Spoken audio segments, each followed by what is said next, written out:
خطے لداخ کے شمال میں واقع حسین ترین وادی نوبرا کا سفر بھی بہت ہی دل فریب اور دلکش ہے۔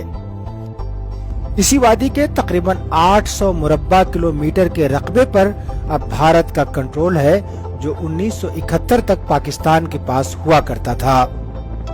سن 1971 کے دسمبر میں بھارتی فوج نے لائن آف کنٹرول پر مختصر سی جنگ کے بعد اس علاقے کے 4 گاؤں پر قبضہ کر لیا تھا۔ یہ علاقہ اپنے تاریخی گاؤں ترتک کے لیے معروف ہے، جو دریائے شیوک اور قراقرم کے پہاڑی سلسلے کی بلند چوٹیوں کے درمیان واقع ہے۔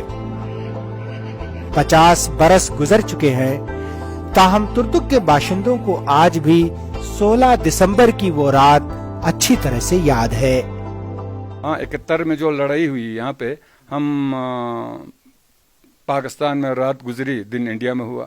ہم اسی میں تھے، گاؤں میں تھے، یہاں پہ بیٹھے ہوئے تھے، تو اتنا لڑائی نہیں ہوئی کیونکہ پاکستانی ملٹری بہت کم تھے، تو وہ کچھ وہاں پہ بارڈر پہ چھوٹ پھوٹ لڑائی ہوئی، اس کے بعد یہ گاؤں کو چھوڑ کے چلے گئے، تو آرام سے انڈین آرمی یہاں پہ پہنچ گئی۔ سن 1948 میں کھپلو اور ترتک سمیت بلتستان کا پورا علاقہ پاکستان میں ضم ہو گیا تھا، لیکن سن 71 میں جب بنگلہ دیش میں جنگ جاری تھی تو اسی دوران بھارتی فوج نے اس سرحدی علاقے کے 4 گاؤں ترتک، تھنگ، ٹیاکشی اور چلونکھا پر قبضہ کر لیا تھا۔ پہلے یہ گاؤں اسکردو کا حصہ ہوا کرتے تھے۔ ٹیاکشی اور ترتک کے درمیان اس راستے پر کبھی پاکستان کے پرچم لہراتے تھے، جہاں اس وقت آپ بھارتی پرچم دیکھ رہے ہیں۔ پورا علاقہ بھارتی فوج کی سخت نگرانی میں ہے۔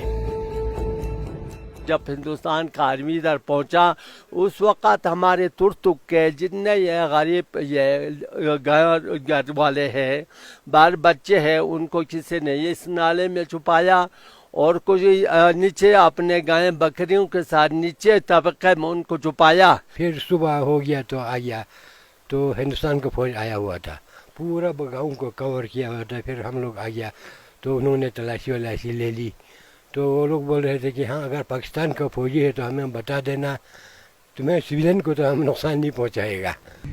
لیہ سے ترتک کا پہنچنا ناقابل یقین حد تک مشکل کام ہے، تاہم اس سرحدی جنگ کی قیادت لیہ سے تعلق رکھنے والے فوجی افسر میجر جنرل چونگ رینچن کر رہے تھے، جو اس علاقے سے اچھی طرح واقف تھے۔ اس خطے پر قبضے سے قبل تک یہ گاؤں بگدانگ بھارت کی سرحد ہوا کرتا تھا۔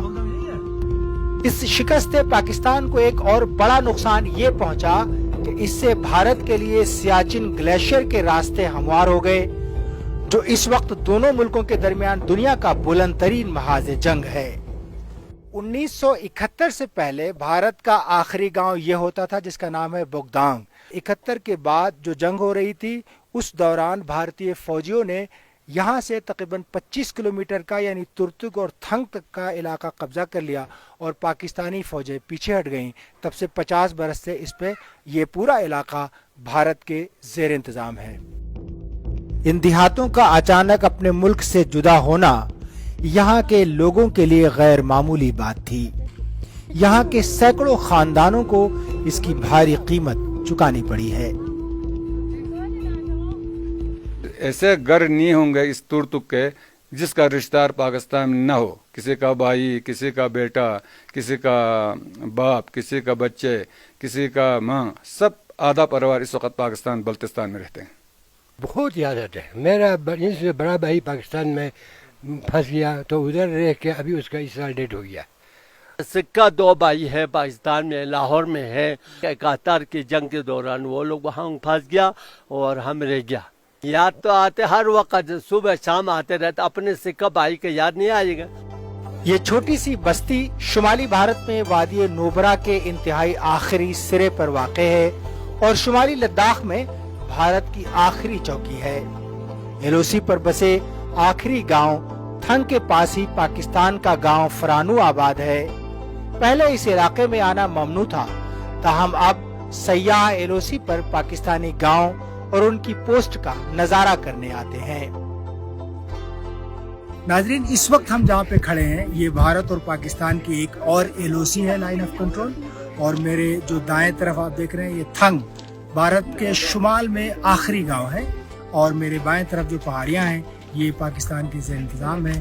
کیمرہ مین رؤف فدا کے ساتھ صلاح الدین زین، DW نیوز، تھنگ ترتک.